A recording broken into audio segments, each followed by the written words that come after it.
Comandado pelo capitão Edward John Smith, o RMS Olympic chega a Nova York pela primeira vez no dia 3 de julho de 1911, despertando interesse e entusiasmo na mídia local.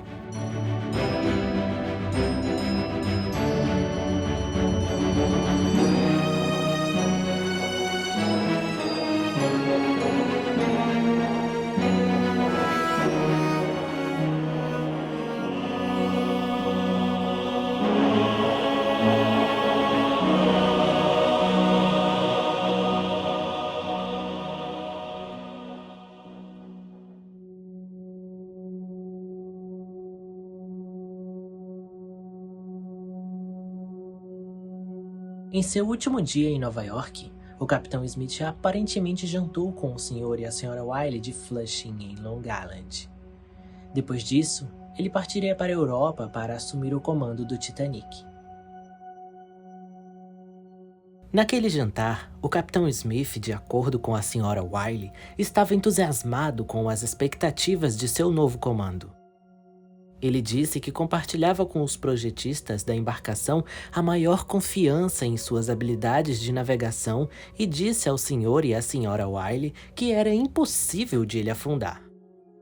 Ele ansiava pelos dias de maior sucesso em sua carreira marítima e, especialmente, insistia na ideia de que o aparecimento do Titanic no Atlântico marcaria um ponto de segurança e conforto na evolução das viagens oceânicas.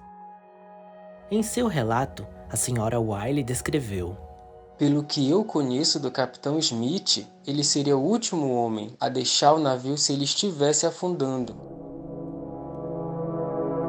Herbert Haddock deveria ser o capitão do Titanic na viagem inaugural do navio. Haddock é mais conhecido como o primeiro capitão do Titanic.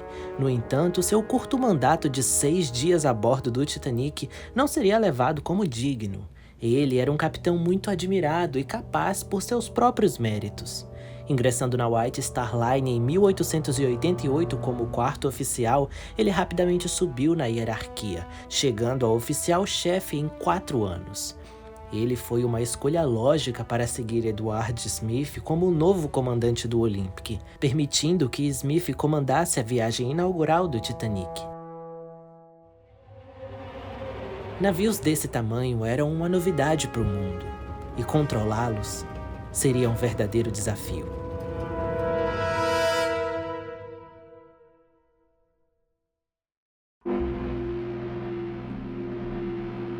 Saindo do Olympic em Southampton, Smith se juntou ao Titanic em 1º de abril, em Belfast, para seus testes no mar, que foram interrompidos devido ao mau tempo. Ele havia dispensado o primeiro mestre do Titanic, o capitão Herbert Haddock, que voltou a Southampton para assumir o comando do Olympic, trocando de lugar com Smith. Em 4 de abril de 1912, o Titanic chega a Southampton. De acordo com a papelada, o capitão Smith assina com 59 anos, embora na verdade ele tivesse 62.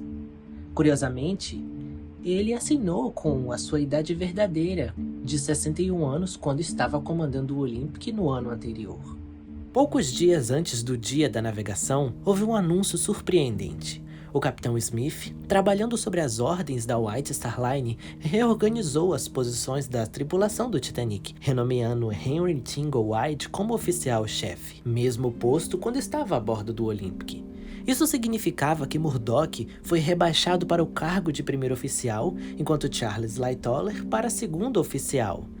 David Blair foi deixado de fora e os outros oficiais permaneceram nas mesmas posições. A decisão não foi necessariamente de Smith, e Lightoller mais tarde relatou: "A White Star Line achava que seria um bom plano enviar o oficial-chefe do Olympic, apenas para uma viagem. Como oficial-chefe do Titanic, a experiência do navio irmão poderia ajudar na navegação."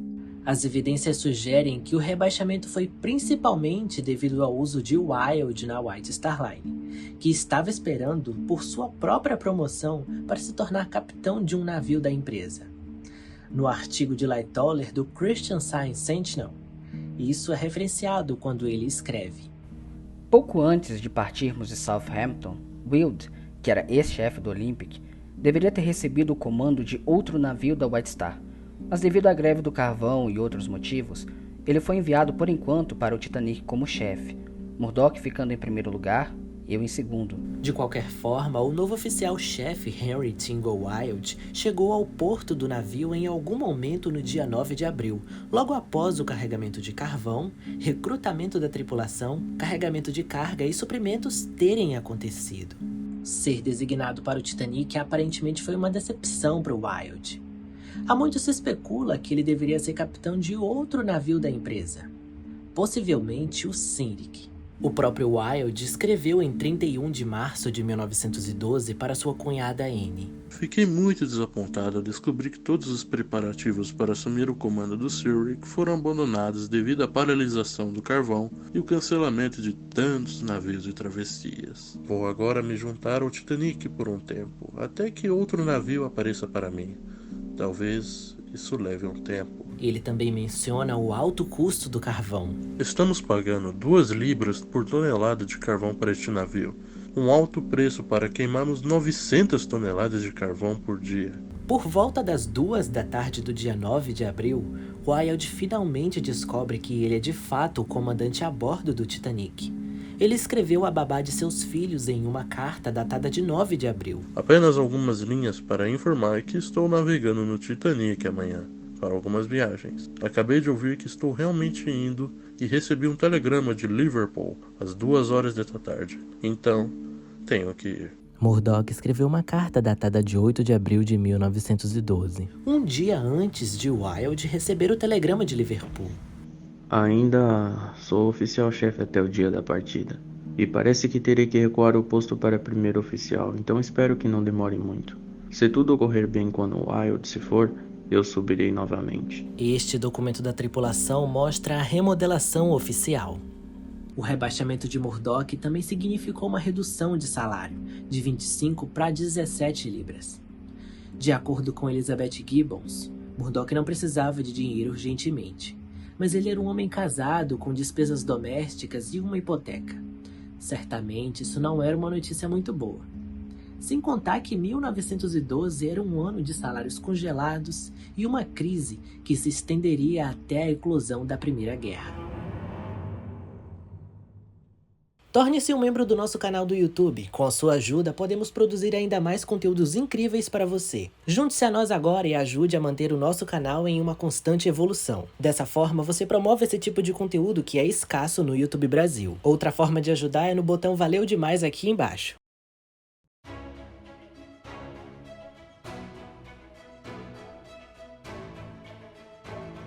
No final de março de 1912, a construção e montagem do Titanic chegaram ao fim e a tripulação começou a se reunir para os testes marítimos. Herbert Lightoller ficou encantado com a nova designação que recebeu no início de 1912. Ele deveria viajar para Belfast para aceitar o cargo de primeiro oficial no RMS Titanic. Os oficiais Pitman, Boxhall, Lowe e Mudge receberam telegramas do superintendente da Marinha da White Star Line para se apresentarem no escritório da empresa em Liverpool às 9 horas do dia 26 de março para pegar suas passagens para Belfast e se juntarem ao Titanic por volta do meio-dia do dia seguinte, e se juntando até ainda o oficial-chefe William Murdoch.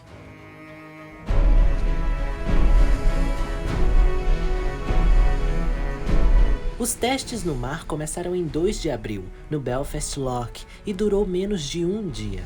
Após o almoço, foi realizado um teste de parada principal. O Titanic foi colocado em velocidade máxima. O sexto oficial Mudge e o Murdoch observaram cuidadosamente a posição da boia de marcação e a aproximação da embarcação. Eles transmitiram suas observações a Edward Wilde, que sinalizou para o capitão Smith. Ao comando do capitão, o novo navio foi colocado totalmente a ré. A embarcação inteira começou a tremer com o estresse das hélices girando a ré em alta velocidade. A uma velocidade de 20 nós, o Titanic levou pouco menos de 800 metros para parar completamente.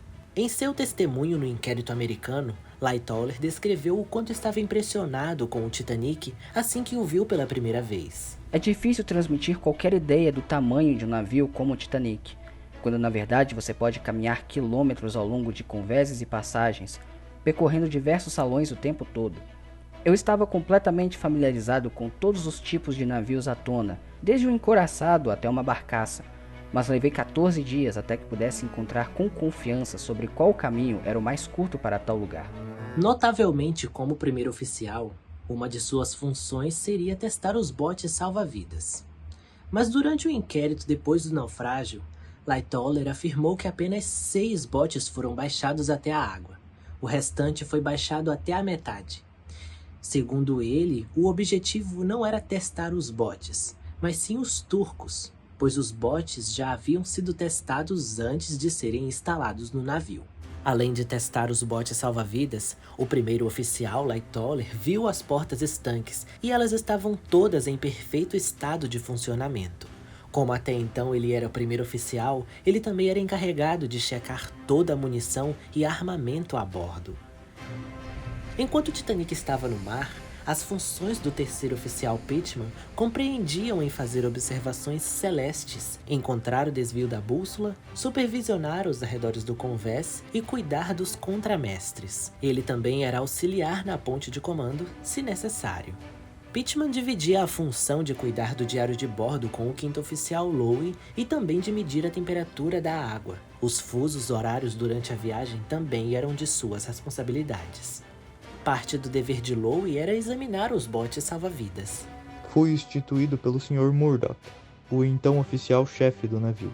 Examinei pessoalmente os botes salva-vidas de este bordo, e os desmontáveis também. Era dever do oficial-chefe da White Star Line estar no castelo de proa ao deixar o porto. Murdoch ocupou essa posição até Southampton. A outra figura seria quase que sem dúvidas David Blair. Injustamente e incorretamente rotulado como o homem que afundou o Titanic, David Blair, um amigo de Charles Lightoller, levou uma vida quase tão emocionante quanto a de seu colega.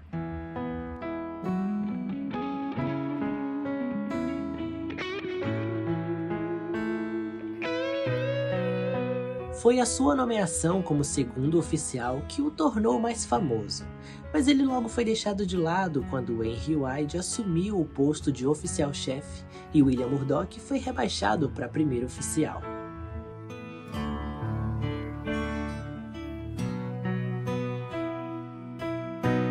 Famosamente, ele pegou a chave do armário onde estavam os binóculos dos vigias, como uma lembrança que mais tarde assombrariam seus descendentes, com acusações de que impediriam os vigias de pegar os binóculos, mas que, sob análise, não é verdade.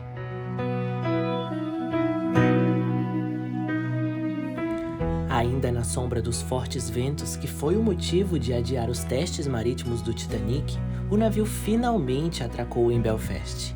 Nesse mesmo dia, ele recebeu um documento que o tornaria não apenas um steamship, navio a vapor, mas um Royal Mail Ship Titanic, um navio do Correio Real. Por volta das 20 horas, ele é levado para Southampton, cidade onde partiria para sua viagem inaugural 8 dias depois, em 10 de abril.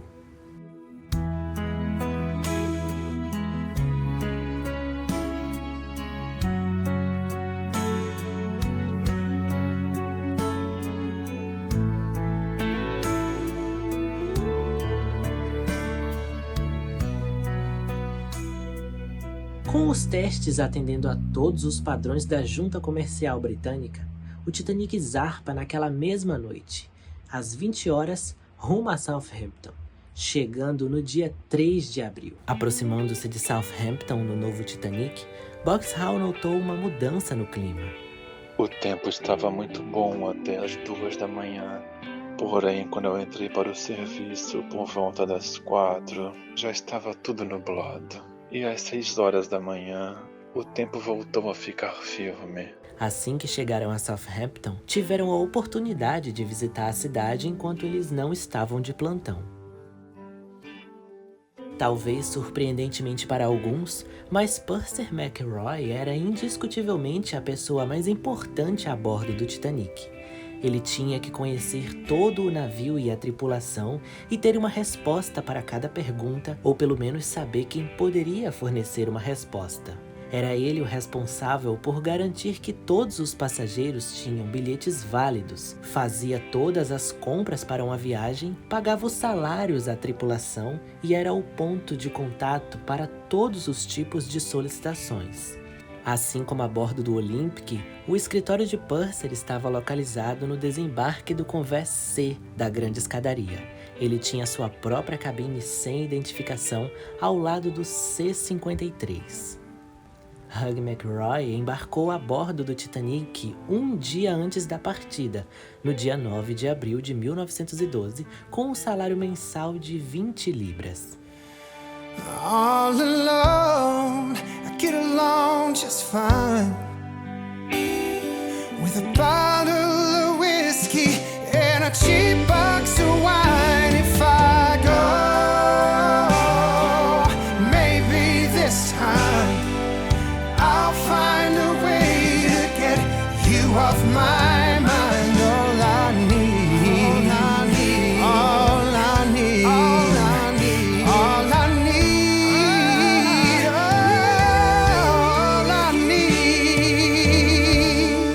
is a good place to hide, a good place to hide.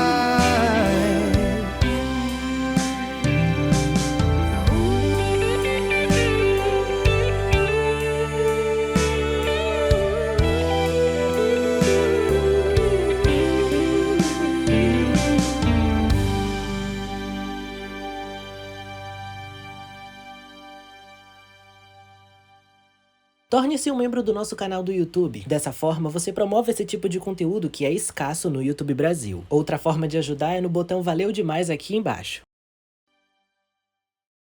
Em 1912, James Mudie, de 24 anos, morava com seu tio.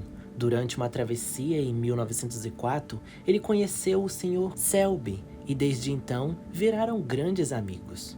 Nos anos seguintes, trabalhando para a White Star, Mudie sempre dedicava certo tempo para viajar a Nova York e até Londres com seu amigo. Dessa vez, Selby queria que Mudie visitasse Paris com ele em março de 1912. Mudie solicitou permissão à White Star Line, mas seu pedido foi negado. Ele era procurado a bordo da mais nova adição da White Star Line, o Titanic. A felicidade de Mudie em ter sido convocado para o Titanic era notável, assim como para todos. Esse feito pesaria ainda mais em seu currículo. Mudie escreveu uma carta para sua irmã Margaret de Belfast sobre o tamanho do navio. Estou aqui há uma semana, principalmente ocupado tentando me orientar dentro do navio. Às vezes penso que poderia ter um trem aqui dentro. Não consigo descrever nenhuma parte de um navio que não precise de 85 relógios e 16 pianos para mobiliá-lo. Mas é isso. Estou aprendendo a melhor maneira de ir de uma ponta a outra do navio. Eu garanto que requer bastante pesquisa. Sobre o capitão Edward John Smith, ele observou: embora eu acredite que ele seja um péssimo defensor da disciplina, ele é popular entre todos. O paizinho adora que vai para o Olympic, até que o velho Edward se aposente por velhice. Até lá eu sigo nesse quarto, que é maior que um armário de vassouras. Logo após o Titanic atracar na noite de 2 de abril em Southampton, Mudie escreveu: cheguei em segurança à 1h30 da manhã, após uma bela passagem de Belfast.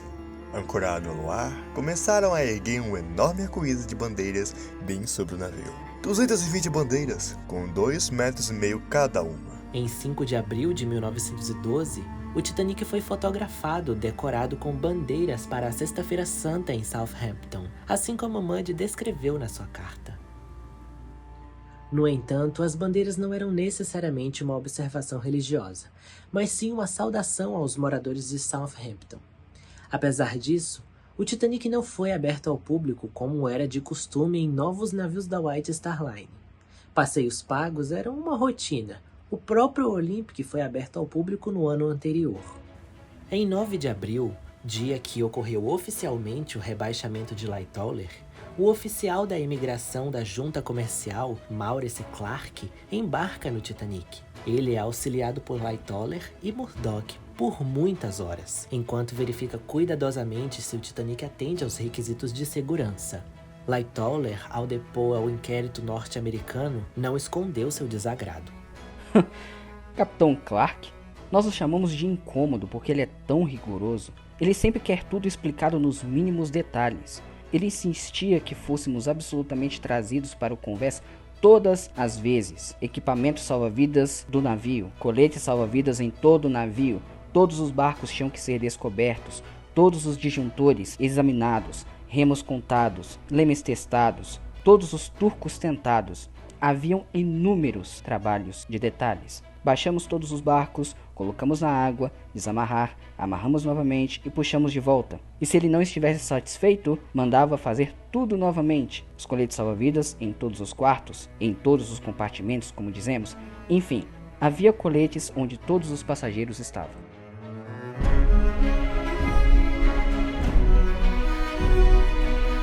Nas últimas horas antes de o Titanic partir, veio a hora que o capitão teria que pousar para a imprensa. Foram cerca de 3 fotos, e em todas elas, Smith parece muito pensativo.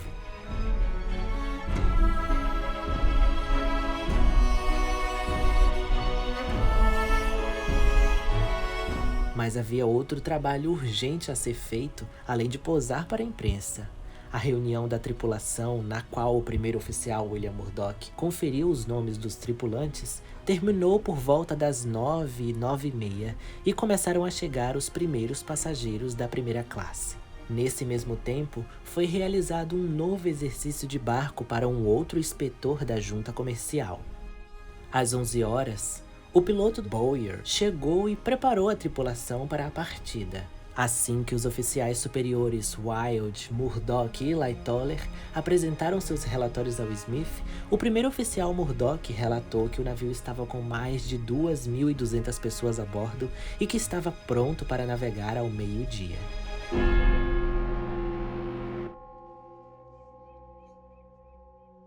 Desde que atracou em Southampton, tem sido uma correria para o Titanic ficar pronto para sua viagem inaugural em 10 de abril. Por conta disso, Lightoller e Murdoch não tiveram tempo de mudar os seus emblemas de classificação de uniforme, causando uma confusão posterior entre a tripulação e os passageiros. Consequentemente, no dia da partida, 10 de abril de 1912, quando o Titanic começou sua viagem inaugural, Lightoller, agora segundo oficial, mas ainda com seu uniforme de primeiro oficial, enquanto Murdoch, agora primeiro oficial, mas ainda com seu uniforme de oficial-chefe. De acordo com as vestes, o Titanic estava com 2 oficiais-chefe a bordo, Murdoch e Wild.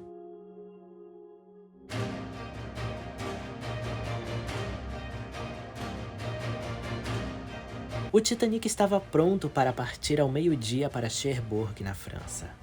Mudge estava na porta da passarela na popa enquanto o Titanic se preparava para sua partida ao meio-dia. Foi aí que um grupo tardio de vários foguistas e aparadores que estavam bebendo em uma taverna chegaram e viram a última passarela que já havia sido separada do navio. Eles discutiram com Mudge, mas o mesmo recusou a entrada deles no navio.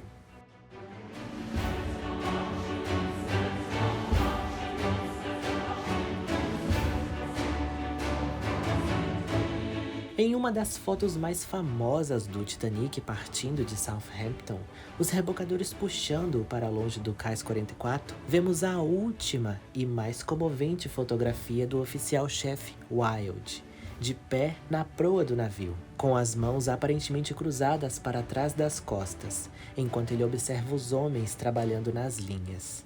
Ele é uma figura alta e imponente no maior navio do mundo, embarcando em sua primeira viagem, trabalhando ao lado do segundo oficial Lightoller, no castelo da proa.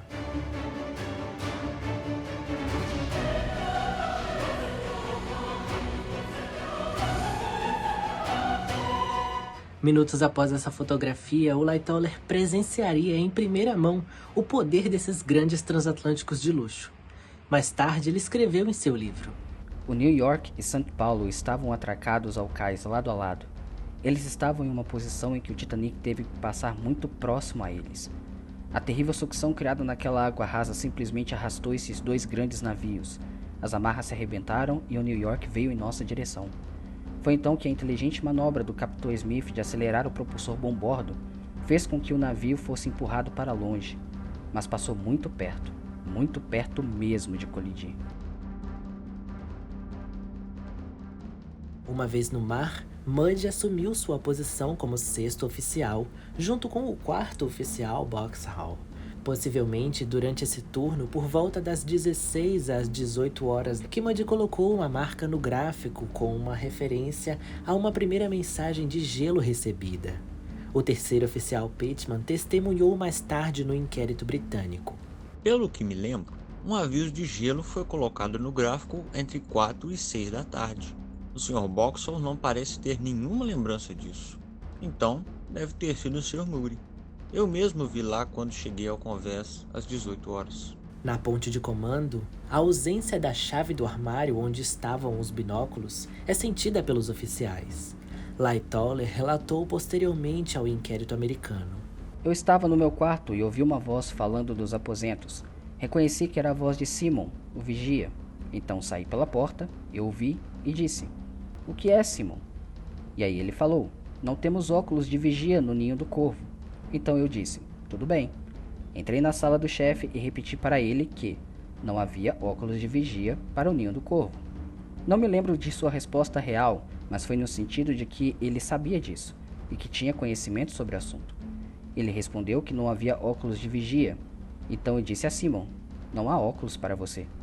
Com isso ele saiu. Embora a quase colisão tenha atrasado a partida por cerca de quase 1 hora enquanto o USS New York à deriva era controlado, o Titanic chegou 4 horas depois, às 6h30 da tarde, no porto francês de Cherbourg para o embarque de mais passageiros. Devido ao tamanho do Titanic e à falta de instalações de atracação adequadas em Cherbourg, a White Star Line operava 2 balsas, o USS Traffic e o USS Nomadic. A bordo do Traffic acontecia um incidente curioso. O Leloup, um comandante da marinha francesa, queria fazer uma visita no Titanic, mas ele acabou sendo esbarrado na porta de embarque pelo Murdoch. O Leloup, então, falou para o Murdoch: "Você vai esbarrar mesmo um comandante da marinha francesa no porto francês, que seria Cherbourg?" De fato, o tenente Murdoch desobedeceu um importantíssimo regulamento marítimo ao proibir um oficial da marinha francesa entrar em um navio no porto francês. George William Bowyer foi piloto a bordo do Titanic e desembarcou em Cherbourg. George William é uma figura pouco lembrada na história do Titanic, provavelmente por seu curto período a bordo do navio. No ano anterior, ele estava na ponte de comando ao lado de Smith no momento da colisão do Olympic com o cruzador HMS Hawke. Bowyer compareceu perante o tribunal e foi questionado sobre diversos pontos. Embora ele considerasse que essas novas embarcações estavam ficando muito grandes, ele, junto com a Marinha Real, foram considerados culpados do incidente. No Titanic, tecnicamente falando, Bowyer estava encarregado de levar o navio até Cherbourg. Nesse curto período de algumas horas, ele foi responsável por alguns dos registros mais raros a bordo do Titanic. Em cada fotografia, ele anotava à mão detalhes apoiando a foto no próprio punho. Finalmente, às 20 horas e 10 minutos, o Titanic partiu de Cherbourg com destino a Queenstown, chegando às 11h30 da quinta-feira, 11 de abril. Mais uma vez, as docas eram insuficientes para um navio do tamanho do Titanic, e as balsas foram usadas. Durante a escalada do Titanic em Queenstown, na Irlanda, Lowe aproveitou para enviar um presente especial para sua noiva, Ellen Whitehouse. Ele havia pedido um menu da primeira refeição do Titanic, pois ela tinha interesse em ver as boas opções de comida que estavam disponíveis a bordo. No fundo, Lowe havia rabiscado: "Essa é a primeira refeição servida a bordo." O cardápio, datado de 2 de abril de 1912, oferecia opções de consomé mirrete, pães doce, cordeiro primavera e presunto refogado. Ellen valorizou o presente como uma bela lembrança e, muitos anos depois, em 2004, o pequeno cardápio foi vendido em um leilão por mais de 40.000 libras. Como era de costume, havia uma inspeção diária feita pelo Capitão Smith, Percy McRoy e alguns oficiais às 10h30 da manhã para garantir que tudo estava em ordem no Titanic. Foi depois desse passeio de quase 14 quilômetros dentro do navio que uma fotografia icônica de McRoy e Smith foi tirada. Tirada pelo fotógrafo James Barker, a janela à esquerda de McRoy é a cabine do quarto oficial Boxhall, enquanto as 4 próximas janelas pertencem aos quartos do capitão. Essa é a última foto de Edward Smith que se tem registro. Depois que 113 passageiros embarcaram e 7 desembarcaram, Murdoch e Lightoller são vistos se preparando para fechar a passarela antes da partida de Queenstown. Essa é a última fotografia do primeiro oficial Murdoch que se tem registro. Smith também tinha seu próprio mordomo particular, James Arthur Painting, de 29 anos, para trazer suas refeições ou mensagens. Painting havia trabalhado com Smith no Olympic e estava muito familiarizado com o capitão. Enquanto o Titanic estava atracado perto de Queenstown, Painting escreveu uma carta intrigante para seus pais em Oxford. Caramba, que belo navio é esse! Muito melhor do que o Olympic no que diz respeito aos passageiros. Mas meu quartinho não é tão bonito. Sem luz do dia, a lâmpada fica acesa o tempo todo. Mas acho que reclamar não vai adiantar. Tive tempo suficiente para visitar vocês e acabei não me dando conta que os dias passaram tão rápido. Acho que a maré do Olympic parece ter nos perseguido. Acredita que quando saímos do cais Southampton essa manhã, passamos bem perto do SS New York e ele quase bateu na gente.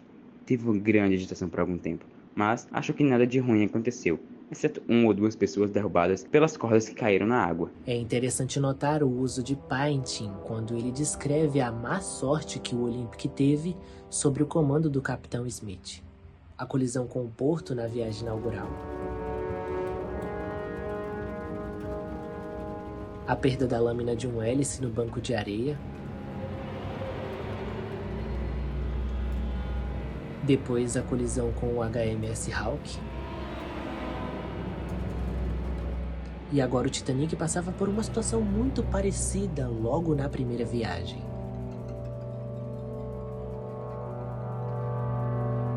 Mas o que Painting não esperava é que nada ia prepará-lo para o que vinha pela frente. O Titanic levanta a âncora pela última vez às 13h30 e partiu de Queenstown em sua jornada para oeste através do Atlântico. Nada havia diante do Titanic e de seus mais de 2.200 passageiros a bordo, a não ser o oceano. I don't know if I'm strong enough. I've never been the kind to give it up. But this time, I don't know which way to go. Somewhere I've already been. Am I really going back again this time?